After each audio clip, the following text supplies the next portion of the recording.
क्रांति का यह पर्व आया ज्ञान का संदेश लेकर, ज्ञान का संदेश लेकर। क्रांति का यह पर्व आया ज्ञान का संदेश लेकर, ज्ञान का संदेश लेकर। गहनतम की निशा बीती, भोर आया भाग्य लेकर, दे रही संदेश जग को प्रकृति भी करवट बदल कर। छोड़ तंद्रा उठ पड़ो अब, छोड़ तंद्रा उठ पड़ो अब, कर्म का संदेश लेकर, कर्म का संदेश लेकर। क्रांति का यह पर्व आया ज्ञान का संदेश लेकर, ज्ञान का संदेश लेकर।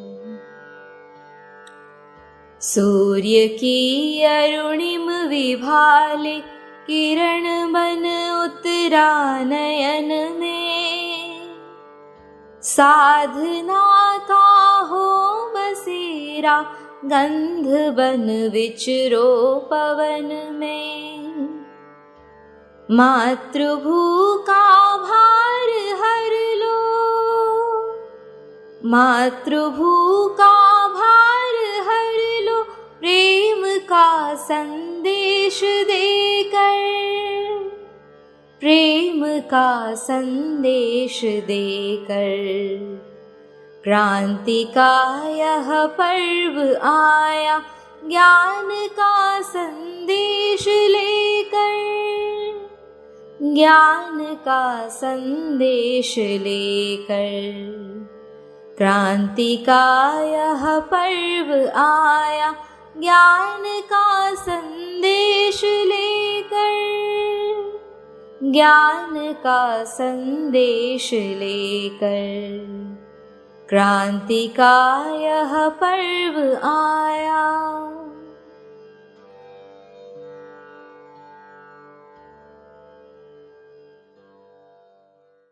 ओम शांति। संसार की हर शय का इतना ही फसाना है, एक धुंध से आना है, एक धुंध में जाना है। ये राह कहाँ से है, ये राह कहाँ तक है, ये राज कोई राही समझा है न जाना है। एक पल की पलक पर है ठहरी हुई ये दुनिया, एक पल के झपकते झपकने तक हर खेल सुहाना है। संसार की हर शय का इतना ही फसाना है, एक धुंध से आना है, एक धुंध में जाना है।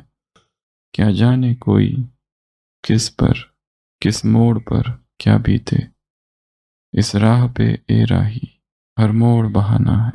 हम लोग खिलौने हैं एक ऐसे खिलाड़ी का, जिसको अभी सदियों तक ये खेल रचाना है। संसार की हर शय का, संसार की हर वस्तु का क्या फसाना है, क्या स्टोरी है, कहाँ से आना है और कहाँ जाना है, किसी को संसार में पता ही नहीं। धुंध से आना और धुंध में जाना, ये राह कहाँ से है कहाँ तक है कोई नहीं जाना। हम लोग खिलौने हैं। किसके खिलौने हैं? उस खिलाड़ी के। वो खिलाड़ी है और हम खिलौने, और वो खेल रहा है, पर ये पता नहीं उसको ये खेल कब तक चलाना है, जिसको अभी सदियों तक ये खेल रचाना है। संसार की हर शय का इतना ही फसाना है, एक धुंध से आना है, धुंध में जाना है। संसार हमेशा से एक पहेली सा रहा है, एक रहस्य। सबने इसे समझने की कोशिश की है, हर एक ने अपना अपना सिद्धांत सामने रखा है। किसी ने संसार को स्वप्न कहा, किसी ने खेल कहा, किसी ने मिथ्या कहा, किसी ने कहा कि ये संसार अर्थात मौज मजा, मस्ती, चरवाक फिलॉसफी, इपिक्यूरियन फिलॉसफी, खाओ पियो और मौज करो। किसी ने कहा यह संसार मिथ्या, इसे छोड़ो, ब्रह्म की खोज करो, ब्रह्म सत्य जगन मिथ्या। किसी ने कहा सब स्वप्न जैसा है। किसी ने कहा पता नहीं ये है क्या, पहेली है, रहस्य है, मिस्ट्री है। किसी ने कहा ये किताब है, इसके एक एक चैप्टर धीरे धीरे खुलता है। तो संसार के विषय में कितनी बातें हैं संसार। किसी ने कहा यह संसार ही परमात्मा है, परमात्मा कोई और नहीं, परमात्मा कहीं दूर कहीं बैठा हुआ नहीं है मंदिर में। ये जो है दिख रहा है, ये जो एग्जिस्टेंस है, ये जो अस्तित्व है, यही परमात्मा है। किसी ने कहा यह प्रकृति है, प्रकृति और पुरुष का खेल चल रहा है। सांख्य सिद्धांत, वेदांत सिद्धांत, षड दर्शन है भारत में, 6 फिलोसॉफीज। किसी ने कहा परमात्मा यहाँ है, हर व्यक्ति ही परमात्मा है, और हर किसी ने कहा हर व्यक्ति में परमात्मा बैठा हुआ है आत्मा के साथ। और ये सारा एक कॉम्प्लिकेटेड, एक जटिल खेल चालू है। ऐसे अलग अलग सिद्धांत है। संसार की हर एक शय का इतना ही फसाना है, परंतु सृष्टि के सारे रहस्य धीरे धीरे खुलते हैं। परंतु इस संसार की रूपी किताब का एक एक चैप्टर, एक एक अध्याय धीरे धीरे हम पढ़ सकते हैं। कब? जब आत्मशुद्धि हो जाए, सेल्फ प्यूरिफिकेशन। जितनी जितनी आत्मशुद्धि होगी, अपने आप सारे रहस्य प्रकट होने चालू होंगे। और जब सब रहस्य प्रकट हो जाते हैं, तब भय नहीं रहता। भय है क्यों? क्योंकि पता नहीं है। एक काल कोठरी है या एक खंडहर है, उसमें जाने के लिए भय लगता है। क्यों? क्योंकि पता नहीं दरवाजा खुलने के बाद अंदर क्या होगा। रात का सन्नाटा, और हम अकेले जा रहे हैं, और दरवाजा खुलता है। हम खोलने से पहले ही अपने आप ही खुलता है, फिर तो और ज्यादा भय। और अंदर प्रवेश करते ही अपने आप बंद हो जाता है, और फिर खिड़की अपने आप बजने लगती है, और एक चमगादड़ आता है ऊपर से, और वहां रखी हुई वस्तुएं अपने आप हिलने लगती है।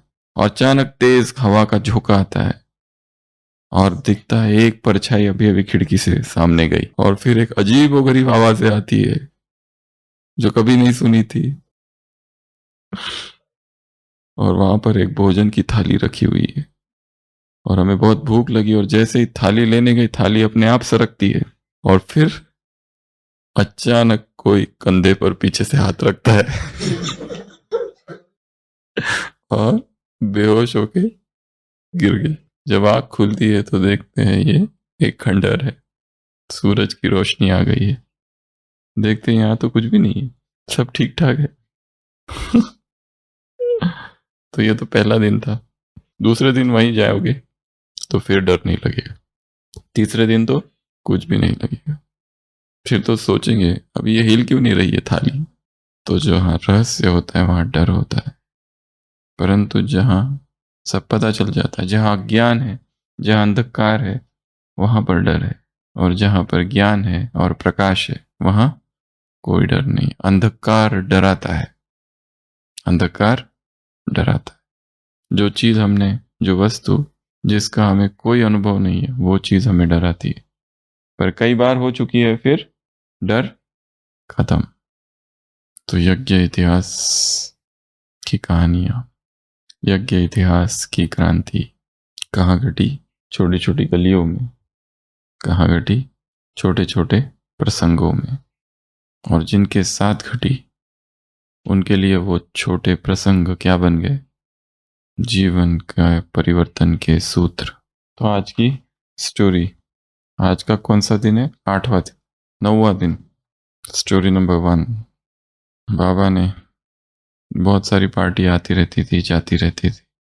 तो पार्टियों में एक बार बच्चे आए, बहुत सारे छोटे छोटे बच्चे। तो रात में सभी बच्चे बाबा के कमरे में गए। बड़े भी थे, बच्चे भी थे। और छोटे बच्चों को बाबा ने एक बॉक्स दिया और कहा कि इस बॉक्स में चॉकलेट है और खोलो इसको। तो एक छोटे बच्चे ने वो बॉक्स जैसे खोला, उसमें से एकदम सांप निकला, एकदम उछल कर सांप आ गया। और जितने बड़े थे एकदम डर गए और कमरे से बाहर, और जो छोटे थे वो वहीं रहे। और एक तो उस सांप की पूंछ पकड़ ली एक बच्चे ने, एक ने मुंह पकड़ लिया और इलास्टिक का सांप था। तो बाबा ने कहा देखो, ये बच्चे नहीं डरे और बड़े जो है वो डर गए इतनी छोटी सी बात से। एक समय आएगा जब संसार में महातांडव महाविनाश होगा, तब क्या करोगे? तब तुम्हारी स्थिति निर्भय स्थिति चाहिए। जब ये छोटी छोटी चीजें अगर तुमको डरा देती है तो कैसा होगा? और बच्चे क्यों नहीं डरे, ये भी एक प्रश्न है। नहीं, इतने समझदार भी नहीं है। बच्चे क्यों नहीं डरे? बच्चे डर के बारे में ज्यादा जानते नहीं, और बच्चे निर्दोष होते हैं, वो उसको खिलौना समझे। बच्चे क्या होते हैं? निर्दोष, अनजान, निर्दोष, साफ दिल, प्योर हार्ट। ज्यादा ज्ञान जब ज्यादा आने लगता है तो डर भी आता है साथ में। जैसे किसी घर को आग लग रही थी और घर का जो मालिक था वो ऑफिस गया था और घर के सारे लोग बाहर आ गए, पर घर के 2 बच्चे जो थे वो अंदर ही थे। उनको लोग कह रहे थे आओ आओ आओ, आग लगी है, धड़ाधड़, जो छत है गिर रही है, आग की लपटें उठ रही है। पर वो दोनों बच्चे अंदर खेल रहे थे खिलौने से। उन्होंने कहा हम नहीं आएंगे, हमको खेलना है। सब लोग खिड़की से कह रहे आओ आओ आओ, वो कह रहे लगे हम नहीं आएंगे, हमको यहीं खेलना है। क्या करे, वो सुनने को तैयार नहीं, और अंदर कौन जाएगा? तो इतनी भीषण आग लगी हुई है। और तब तक उसके पिताजी आ जाते हैं और पिताजी को कहा जाता है कि देखो आपके 2 बच्चे अंदर खेल रहे, क्या करे, वो आने को तैयार नहीं है। वो पिताजी जाते हैं खिड़की पर, आग अंदर लगी हुई है, बच्चों से कहते हैं बच्चों जब तुमको मैंने जो कहा था सुबह खिलौने के लिए, वो खिलौने मैं लेकर आया हूं, बड़े खिलौने ये बाहर रखे हुए, जल्दी आओ। तो बच्चे कहते हैं अच्छा खिलौने लेके आ गए आप। तुरंत वो छोटे खिलौने छोड़ते हैं और खिड़की पर आते, खिड़की तक आते हैं और वो पिताजी उनको बाहर लेकर आ जाते हैं। फिर बच्चे कहते हैं पिताजी खिलौने कहाँ हैं? पिताजी कहते खिलौने तो लाया ही नहीं। तो झूठ बोलना पड़ा। परंतु बच्चे अनजान थे, वो ही जरूरी था उस समय। तो बच्चे कैसे होते हैं? निर्दोष, छलकपट से मुक्त। जैसे जैसे हम बड़े हो जाते हैं ना, तो क्या प्रवेश करता है हमें? सारे षड्यंत्रकारी बन जाते हैं। बच्चे षड्यंत्रकारी नहीं होते, इसलिए तो कोई भी आता है कहता है ये लो लॉलीपॉप, ये लो वो, चले जाते हैं उसके साथ। नादान होते हैं, मासूम होते हैं। जीसस क्राइस्ट से पूछा जाता है हे प्रभु बताओ स्वर्ग के राज्य में कौन आएगा? जीसस यहाँ वहां देखता है एक छोटी सी बच्ची खड़ी है, उसको अपनी गोद में उठाता है, कहता है कि जो इस बच्चे जैसा होगा वो मेरे प्रभु के राज्य में आएगा। बच्चा नहीं, बच्चे जैसा, बचकाना नहीं, चाइल्डिश नहीं, चाइल्ड लाइक। इन 2 शब्दों में बहुत अंतर है। एक होता है चाइल्डिश, बच्चों जैसा करना, वो नहीं। चाइल्ड लाइक अर्थात निर्दोष, निश्चल। ये नन्हा सा शिशु, कविता है ना हरिवंश राय बच्चन की, ये नन्हा सा शिशु ये नहीं जानता आगे की यात्रा समतल होगी या उबड़ खाबड़। ये नन्हा सा शिशु, इसके चेहरे पर ऐसी ही निर्विकारिता जो कभी बुद्ध ने जीवन भर की साधना के बाद पाई थी। ये नन्हा सा शिशु, इसे उस ग्वाले से भी क्या लेना देना जिसने आज ही दूध कम तोला था। ये नन्हा सा शिशु। तो बी चाइल्ड लाइक, जो बच्चे जैसे है। कैसे? निर्दोष, निर्विकारी। महात्मा कहते हैं मुरली में बाबा बच्चों को। तो मॉरल ऑफ द स्टोरी, निर्भय कौन रह सकता है? जिसके हृदय में छल कपट नहीं। पर जिसने हृदय में बहुत सारा छल कपट और छिपा के रखा है, उसको क्या होता है? हमेशा डर रहता है मेरी पोल ना खुल जाए, लोग पहचान ना ले, इसलिए उसे हमेशा छिपा के रखना पड़ता है चीजों को। और कितने झूठ बोलने पड़ते हैं, हर बार नया एक झूठ इन्वेंट करना पड़ता है। सच्चाई में एक फायदा है, ज्यादा बुद्धि में याद रखने की जरूरत नहीं, पर जो झूठ बोलता है उसको बहुत चीजें याद रखनी पड़ती है, क्योंकि 4 लोगों के साथ में अलग अलग वर्षन दिया है उसने। और जो सच है वो सेम, जैसा है वैसा है। हाँ, तो मॉरल ऑफ द स्टोरी, भयभीत नहीं, child like, moral of the story, विनाश के समय की तैयारी अभी से करना है।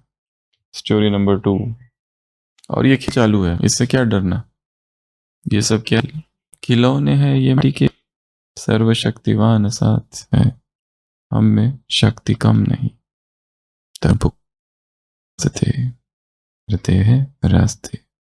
स्टोरी नंबर 2, एक माता जो पहले पाकिस्तान में थी और वहां पर उनका पति भी तीने भी छोड़ दिया, अकेली रहती है, मजदूरी करती है, और फिर उसे ज्ञान मिला, और ऐसी वो अनपढ़ से सहारा माता जिसका कोई भी नहीं था, मधुबन आई और यहाँ समय रही और फिर जाने लगी, क्योंकि यहाँ किसी को तो लंबा रुकने नहीं देते थे। तो बाबा ने पूछा कहाँ जाओगी, देखती हूँ कहाँ जाना है, कहीं जाने का कुछ है नहीं, और उसे कुछ आता भी नहीं है, वो पढ़ी लिखी नहीं है। तो बाबा ने कहा तुम यहीं रहकर सेवा करो। Story finish. हमें याद है हम लोग उत्तराखंड में 2013 में रास्ते जब वहां से हॉस्पिटल लेकर, तो सेवा तो कर रहे हैं, परंतु जो सेवा हम लोग कहते तुम लोग कुछ कर ही नहीं रहे हो तो उस प्रकाश का थोड़ी ना कुछ आता है तो सबसे बड़ी सेवा, उससे बड़ी और कोई सेवा नहीं, परंतु ये ठोस तुम कर क्या रहे, ब्रह्मा कुमारी क्या कर रही है। तो वो कहते थे हम लोग बैठ के योग करते, सकाश देते। तो फिर हमें याद है हम लोग गए थे यहाँ से लोगों को स्थूल चीजें दिखती, ब्लड डोनेशन, ट्री प्लांटेशन, हाँ, तो इस तरह की जो सेवाएं हैं ये प्रैक्टिकल नजर आती है। बाकी सेवाएं वैसे तो ग्रेटेस्ट, सबसे बड़ी सेवा योग की सेवा है, उससे बड़ी और कोई सेवा, पर संसार अभी उसको नहीं समझता है, अनजान है। तो बाबा ने क्या किया, उस माता को भी मदद की, उसको यहाँ रखा, और सबसे बड़ी सेवा कौन सी है, उसे शिक्षित किया, शिक्षा देना, ये बहुत बड़ी सेवा है, अक्षर ज्ञान। ये स्टोरी नंबर 2। क्या सीखेंगे इससे, जो बेसहारा है उसे सहारा देना, जो अशिक्षित है उसे सिखाना, ईच वन टीच वन, ये गवर्नमेंट का नियम है ना, हर एक किसको सिखाए, एक को। कभी नहीं भूलेगा वो व्यक्ति अगर तुमने किसी को अक्षर ज्ञान दे दिया तो। आध्यात्मिक ज्ञान तो बहुत बात की बात है, पहले पेट की भूख, उसके बाद में ये ज्ञान। कोई भूखा है और उसको धर्म की बातें सुनाओ भूखे पेट होए भजन न गोपाला, वो हाँ, पहले पेट, अध्यात्म उसको थोड़ी ना, बेचारा गरीब है, दुखी है, भूखा है 3 दिन से, और हमने चालू कर दिया तुम शरीर नहीं हो आत्मा हो, भूल जाओ भूख प्यास को, कहो कि मैं आत्मा हूं, मैं आत्मा हूं आत्मा को ना भूख है ना प्यास है, बेचारा भाग जाएगा। तो story 1, story 2, story number 3। Winters के समय पर बहुत सारी पार्टियां मधुबन में आती थी और बहुत सारे परिवार के परिवार आते थे, और एक रात, अंधेरी रात, और पूरा सन्नाटा था, और बाबा को छोटे बच्चे के रोने की आवाज आई, बच्चा जोर जोर से रोए जा रहा था। तो बाबा ने पूछा, पता किया कौन रो रहा है, तो एक माता आई, उसने कहा कि मेरा बेटा रो रहा है। क्यों रो रहा है, तो माता ने कहा कि उसको दूध पीकर सोने की आदत है, बड़ा बच्चा है थोड़ा, तो दूध पीकर सोने की आदत है। तो बाबा ने कहा अच्छा, शायद वो बेगरी पार्ट होगा। तो बाबा के पास अपना जो उनका अपना थर्मास था और उसमें जो दूध था, बाबा ने कहा इसको ले जाओ, और उस बच्चे को दे दिया। मॉरल ऑफ द स्टोरी, अपने कंफर्ट से बाहर निकलना। मॉरल ऑफ द स्टोरी, दूसरों के सुखों के लिए अपने सुख की वस्तुओं का त्याग करना, अगर जरूरत पड़ी तो। हमें एक दिन नहीं मिलेगा, परंतु उसके लिए वो बहुत बड़ी बात है, हमारे लिए बहुत छोटी, परंतु उसके लिए बहुत बड़ी बात है, वो माता कभी नहीं भूल पाएगी। और सबकी मदद करना, कल की मुरली में था ना, सगे है लगे है, पर है तो हमारा ही परिवार, और कैसे है, अनजान है, परेशान है, समस्या है, मन बुद्धि का संतुलन नहीं है, उन्हें एक ही चीज की आवश्यकता है, रहम, मर्सी, दया। जे का रंजले गांजले त्यासी मने जो आपुले। किसको अपनाता है? जिनका कोई भी नहीं, वो संत है, वो योगी है, वो साधु है। तो स्टोरी नंबर 3, दिन भर क्या करना है?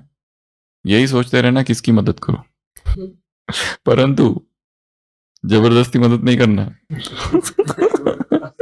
नहीं तो वो रोड क्रॉस वाली स्टोरी जैसा हो जाए। टीचर कहता है कोई पुण्य का कर्म करके आना। एक हफ्ते के बाद टीचर पूछता है बताओ किसने क्या क्या पुण्य के कर्म किए। एक बच्चा हाथ खड़ा करता है, क्या किया तुमने? एक बूढ़ी माता थी, उसको मैंने रोड क्रॉस करवाया। अच्छा, बहुत अच्छी बात है। और किसने क्या किया? दूसरा बच्चा हाथ खड़ा करता है, वो कहता है एक दूसरी बूढ़ी माता थी, उसको मैंने रोड क्रॉस करवाया। टीचर को भी आश्चर्य लगता है, दो दो बूढ़ी माता है। तीसरे को पूछता है तुमने क्या किया? वो कहता है बूढ़ी माता खड़ी थी, उसको मैंने रोड क्रॉस करवा दिया। टीचर कहता है ये कैसे हो सकता है? तीनों को भी एक ही इवेंट, एक ही बात, माता कैसे मिल गई? तीनों कहते हैं माता तो एक ही थी और वो तो क्रॉस करना ही नहीं चाहती थी, हमने जबरदस्ती क्रॉस कराया। पुण्य कर्म तो करना है ना, पकड़ पकड़ के पुण्य। कोई सुनना नहीं चाहता है, परंतु अब छोड़ेंगे नहीं तुमको। बहुत मुश्किल से मिले हो ट्रेन में, 1 ही घंटे का सफर है, सीधा आत्मा से चालू करके लास्ट ब्रह्मचर्य की धारणा तक पूरा। और ये रहा सेंटर, कहाँ रहते हो? और ये सेंटर वहां है, ये सेंटर का एड्रेस। कल सुबह मुरली क्लास के लिए पहुंच जाना। कोर्स तो तुम्हारा हो ही गया ट्रेन में। अच्छा, तो वो बेचारा ऐसे देखते रहता है। 1 ही घंटे में उसे सब कुछ सुना दिया, आत्मा, परमात्मा, सृष्टि चक्र, ब्रह्मा, सब कुछ, और विनाश, और लास्ट में सेंटर का एड्रेस। और पहुंच के फोन करना गए कि नहीं गए। रहम करते हैं बेरहमी से। किसी के छाती पर बैठकर संपूर्ण ज्ञान उसे सुना देना है, इसके पहले कि वो भाग जाए। उसके बैग में उतरवा देते। अच्छा, मैगजीन भी दे देते।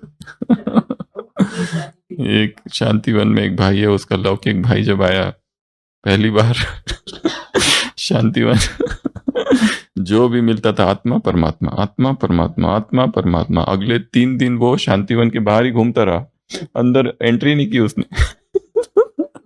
सुबह चला जाता था, रात को ही आता था। उसको पूछा ऐसा क्यों?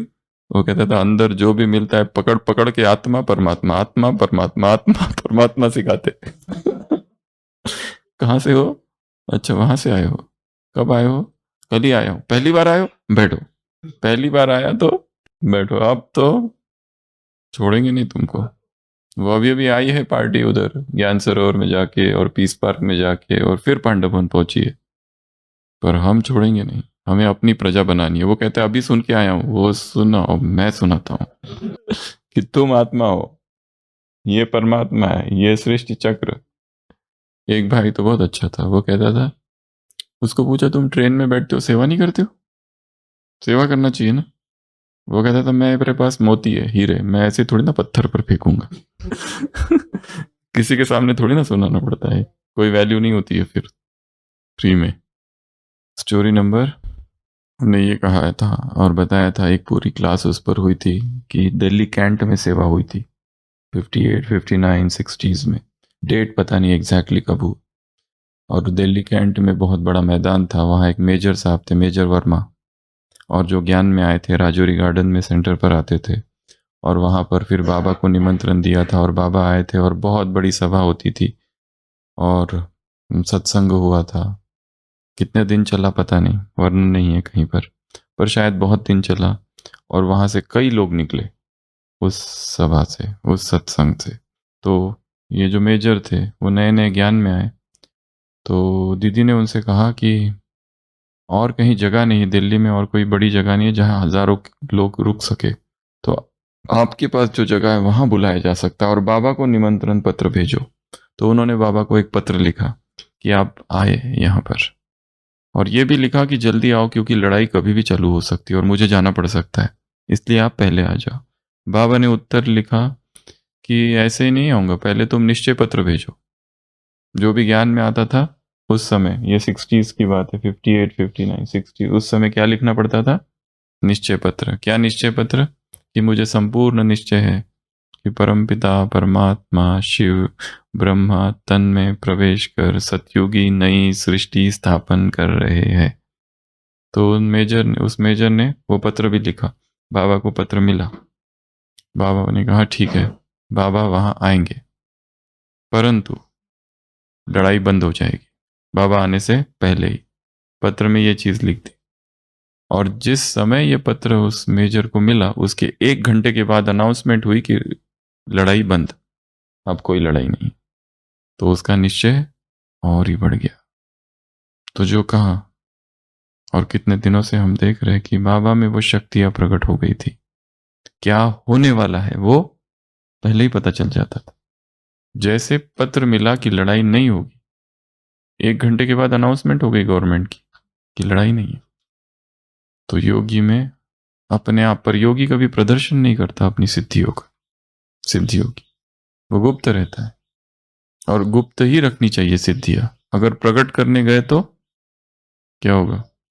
अगर दिखावा किया तो शक्तियां नष्ट हो जाती है।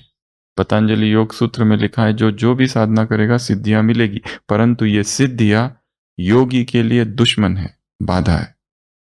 इनका प्रदर्शन नहीं करना है, नहीं तो क्या हो जाता है, बिजनेस चालू कर देते हैं लोग।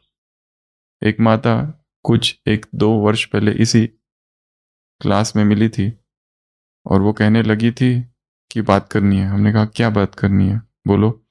तो उसने कहा था कि मेरे पास अपने आप कुछ शक्तियां प्रकट हो गई है।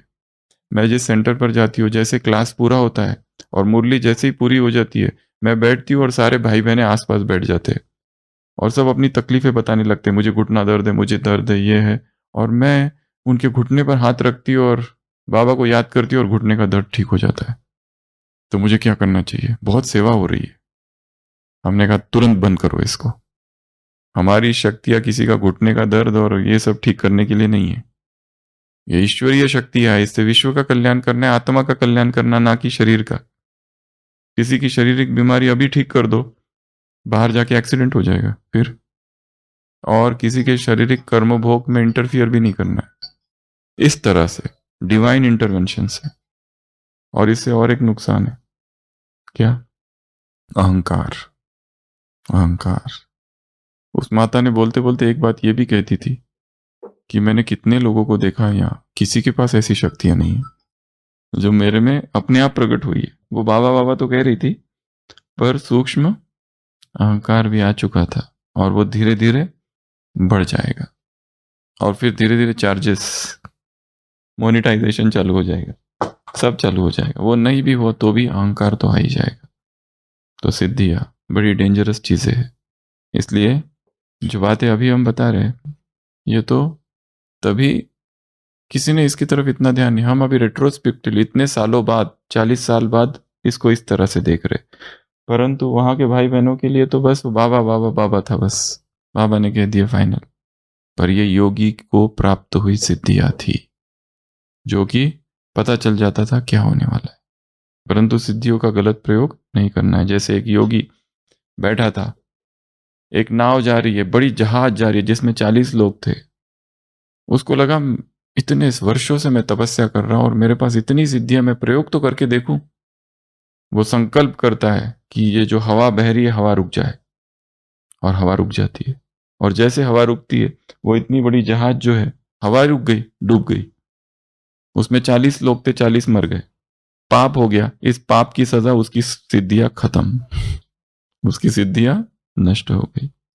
तो सिद्धियां आएगी, जो भी प्यूरिटी के मार्ग पर चलेगा उसके पास सिद्धियां अपने आप आएगी, परंतु उसका प्रदर्शन नहीं करना है। और उपयोग करना भी पड़े तो जनहित के लिए, सुख के लिए, और उसको गुप्त रखना। जीसस क्राइस्ट जब भी किसी के साथ भी कुछ भी करता है, एक चीज हमेशा बोलता है, ये किसी को बताना नहीं, गुप्त रखना उसको। Next story number 5।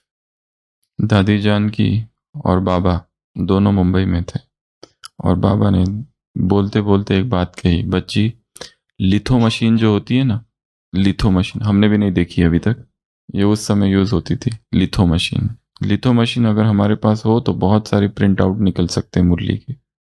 तो दादी को पता नहीं था ये लिथो मशीन क्या होती है। फिर भी दादी एक मुरली की परत लेकर निकल पड़ी मुंबई में। घूमते घूमते पहुंची, कहाँ होती है लिथो मशीन। ढूंढा और पता चला चौथे मंजिल पर है। चौथे मंजिल पर गई, वहां पर वो जो दुकानदार था उससे कहा कि मुझे इसकी प्रतियां चाहिए 100। तो उस दुकानदार ने उस लिथो मशीन से वो प्रतियां निकाली। दादी ने पहली बार कहा, पहली बार देखी कि ये ऐसी होती है मशीन। और दादी ने उसको समझाया ये क्या है, और उसने पैसे भी नहीं लिए और दादी वापस आई।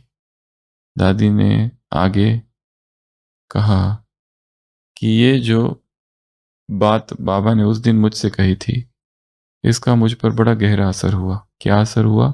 कि जितने साइंस के साधन है, इस ज्ञान के विस्तार और इस सेवा के लिए जितना प्रयोग कर सको करो।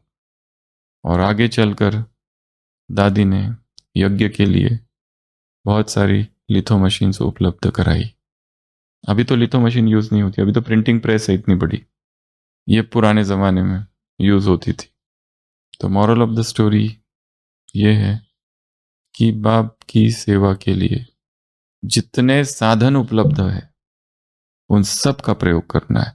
और केवल प्रयोग नहीं, उनके बारे में हमें जानकारी भी हो। नए नए साधन, न्यू न्यू इन्वेंशंस, कितने नए नए साधन आ रहे। तब तो कुछ नहीं थे। अभी क्या कुछ नहीं है, सब कुछ है अब, परंतु फिर भी और साधन है। अभी तक ऐसी कितनी युक्तियां है सेवा की जो हमें पता ही नहीं। ये कब टचिंग होता है? अमृत वेला, शांत चित्त से, कोलाहलहीन चित्त से बाबा के सामने बैठ जाओ। कई सारे सेंटर बहनें हैं, भाई है, कहते हैं सेवा नहीं हो रही है, क्या करें? क्या करना है?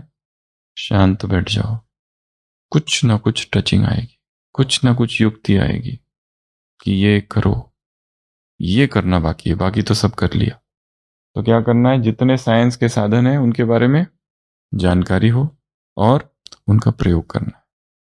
क्योंकि बहुत सारी चीजें हैं अब तक जो हमने अब तक नहीं की है। कोई कहते हैं पेशेंट्स ओपीडी में आते हैं, हमने सारी दवाइयां कर ली, फिर भी ठीक नहीं होता।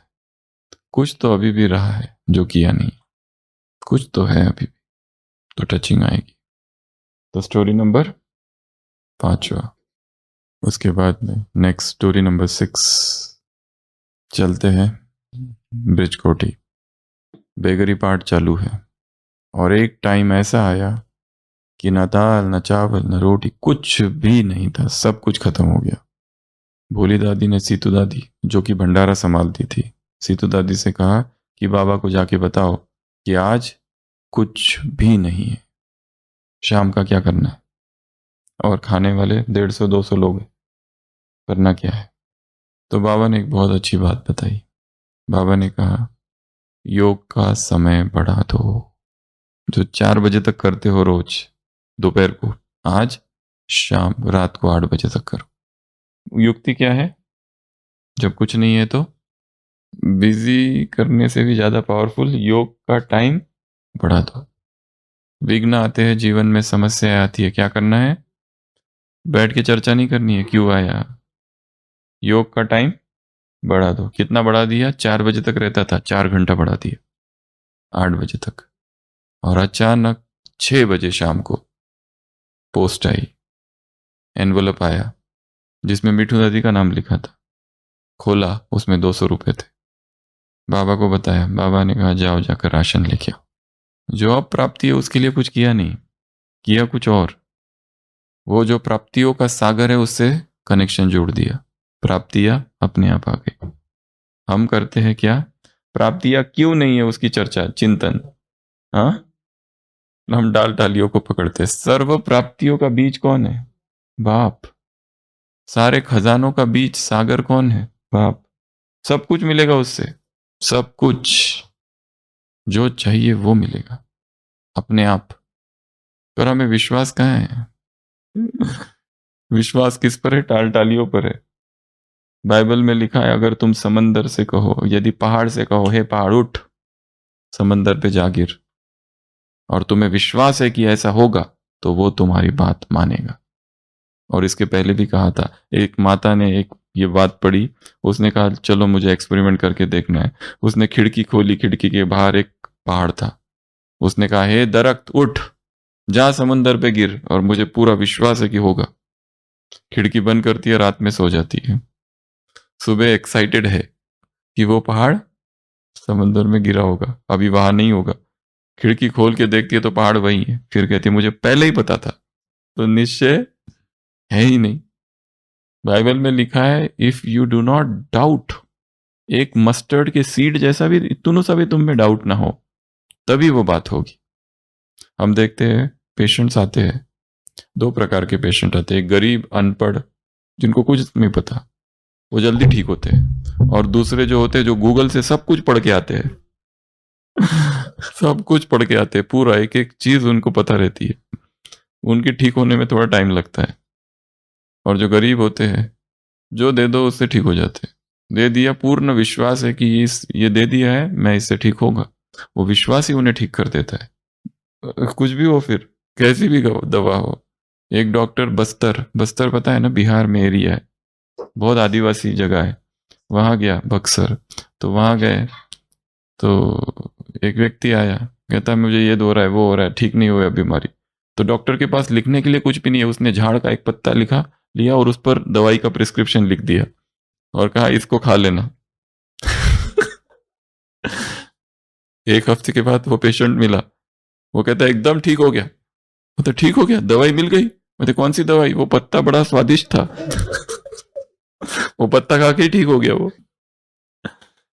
तो कितने हो गए? 7 हो गए, 6 हो गए। Last story number 7। कई बार बाबा सुबह सुबह टोलियां जो होती थी ना, वो फेंकते थे और कहते थे जितने पकड़ सको पकड़ो।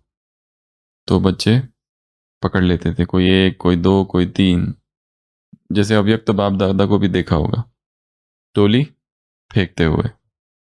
तो ये सिस्टम बहुत पुरानी है। और फिर शाम की क्लास में बाबा कहते थे किस किस को कोई भी टोली नहीं मिली, हाथ खड़ा करो, हाथ खड़ा करो। फिर कहते थे किस किस को 2 से ज्यादा मिली, 1 से ज्यादा मिली, फिर हाथ खड़ा करते थे। और फिर पूछते थे किस किस ने अपनी टोली के साथ क्या किया। तो कोई कहता था हमने पूरी अपने आप ही खा ली, कोई कहता था हमने बांट दी, और कोई कहता था हमने, कोई कुछ कहता ही नहीं था, चुप रहता था।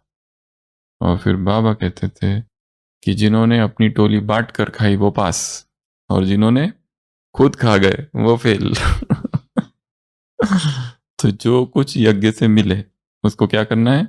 मॉरल ऑफ द स्टोरी, बांट देना है, मिल बांट के खाना है। उससे भूख भी कम लगेगी। अकेले खाओगे तो भूख ज्यादा लगती है, तृप्ति नहीं होती है, ऐसा लगता है और खाऊं और खाऊं, दूसरों का मिला वो भी मुझे ही मिल जाए। बांटने से अजीब सा खुशी होती है। जैसे घर की माँ होती है, खुद खाती है क्या? उसकी खुशी किस में होती है? सब खाए, सब खाए। सबने देखा होगा माओ को, दूसरों को खिलाने में ही उसकी खुशी है। उसको अपनी तो कोई इंटरेस्ट ही नहीं है। बनाने में इंटरेस्ट है, खिलाने में इंटरेस्ट है, परोसने में इंटरेस्ट है, खाने में कोई रुचि नहीं है, क्योंकि उसको बनाते बनाते उसका पेट भर जाता है। तो दूसरों को खिलाने में ही क्या है? खुशी है। तो जो भी मिल जाए उसको क्या करना है? मिल बांट के उपयोग करना है। तो ये 7 स्टोरीज। स्टोरी नंबर 1 निर्भय। जो भी परिस्थितियां आ रही उनको भी क्या करो, ये सब क्या है? पेपर टाइगर है। क्या है ये? खिलौने हैं, खिलौने हैं, ये माटी के मुश्किलों में दम नहीं। छोटे छोटे खिलौने हैं। और ये खिलाड़ी तो ऊपर बैठा है ना, जिसने ये खेल रचा है। स्टोरी नंबर 2, बेसहारा जो है उसे सहारा देना, जिसका कोई नहीं है उसकी मदद करना, हेल्प करना, वो भूलेंगे नहीं कभी। तीसरा, हॉस्पिटल में जाना। कई लोग हम देखते हैं हॉस्पिटल में आते हैं, उनका कोई नहीं रहता एडमिट, एक एक फल देके निकल जाते हैं चुपचाप, ना प्रदर्शन करते ना बताते हम आ रहे हैं। कई बार ऐसे लोग आते हैं, फूल देके, एक एक फूल देके सबको निकल जाते हैं। विदेशी लोगों को देखा है, आते हैं जनरल वार्ड में जाते हैं और खिलौने दे दे के निकल जाते हैं। पूछते हैं हम उनको किसने दिया? वो आए थे ना, गोरा गोरा गोरा गोरा, वो देखे क्या आदिवासी लोगों को पूछते किसने दिया, वो पता ही नहीं किसने दिया। आप लोगों ने दिया, हम लोगों ने तो नहीं दिया। गुप्त दान करके चुपचाप, विदेशी जितने आते हैं ना ग्रुप्स में, चुपचाप हॉस्पिटल में आते हैं और दान करके निकल जाते हैं। और भारत वाले होते हैं तो पहले तो फोन आता है हमारे, फोटो, सब कुछ देते हुए। फोटो ऑप्स, इसको कहते फोटो ऑप इंग्लिश में। सारे न्यूज चैनल में हमने ये दिया, देते हुए फोटो। इसमें बहुत इंटरेस्ट रहता है लोगों को। जैसे ज्ञानामृत की मैगजीन आई, पहले कहाँ ध्यान जाता है, मेरी फोटो कहाँ है जो हमने भेजी थी, वो ढूंढने में। और इतनी सी छपी है, इतनी सी, पर उसको विस्तार करके, उसका ये करके, उसकी सेंड कि हमारा फोटो आ गया है। दूसरों की अब तक सुन रहे थे, उसका कोई मतलब नहीं है। हमारी इतनी सा राखी गिफ्ट, उसमें बहुत इंटरेस्ट है। नेक्स्ट स्टोरी, स्वयं के सुख का त्याग कर कर भी दूसरों को सुख देना। नेक्स्ट, सिद्धियां। इस मार्ग पर सिद्धियां आएगी, परंतु उसका प्रदर्शन नहीं, उसका अहंकार नहीं, और उसको जनहित के लिए प्रयोग करना है। नेक्स्ट, साइंस के साधनों को समझना है और सेवाओं में लगाना है। नेक्स्ट, अपने योग जीवन में जैसे ही विघ्न आता है, क्या करना है, 4 घंटा योग बढ़ा दो। परिस्थिति आती है, क्या करना है, योग बढ़ा दो। और लास्ट, जो भी मिले उसको बांट दो। कुंडली मारकर बैठने जाना है उस पर। तो ये खेल अभी उसे बहुत चलाना है। संसार की हर शय का इतना ही फसाना, एक धुंध से आना, एक धुंध में। ये राह कहाँ से, ये राह कहाँ तक है, ये राह कोई राही समझना पाया है न जाना है। एक पल की पलक पर ठहरी हुई ये दुनिया, एक पल के झपकते ही हर खेल सुहाना है। न जाने किस मोड़ पर क्या बीते, इस राह में ए राही हर मोड़ बहाना है। हम लोग खिलौने हैं एक ऐसे खिलाड़ी के, जिसको अभी सदियों तक यह खेल चलाना है। ओम शांति।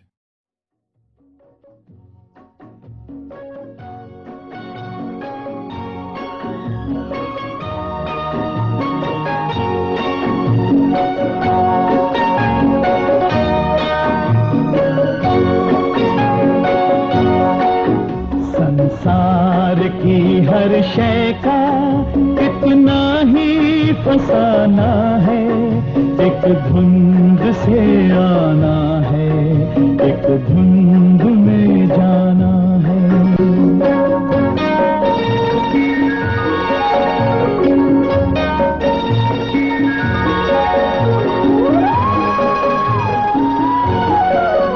ये राह कहाँ से है, ये राह कहाँ तक है, ये राज कोई राही समझा है न जाना है।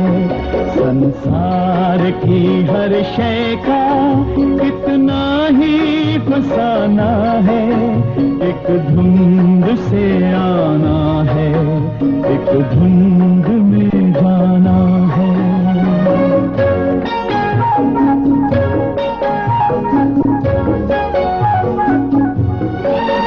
एक पल की पलक पर है ठहरी हुई ये दुनिया, एक पल के झपकने तक हर खेल सुहाना है।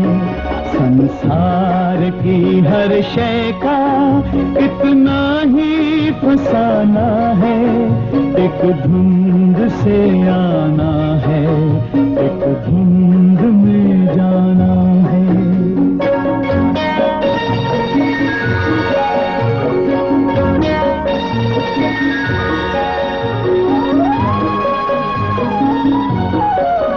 क्या जाने कोई किस पर, किस मोड़ पे क्या बीते, इस राह में है राही हर मोड़ बहाना है।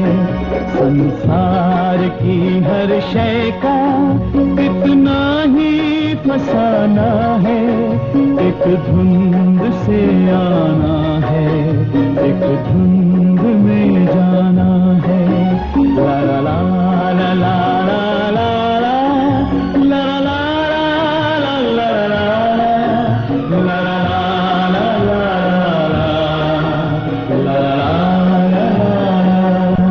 हम लोग खिलौने हैं एक ऐसे खिलाड़ी के, हम लोग खिलौने हैं एक ऐसे ऐसे खिलाड़ी के जिसको अभी सदियों तक ये खेल रचाना है। संसार की हर शय का इतना ही फसाना है, एक धुंध से आना है, एक धुंध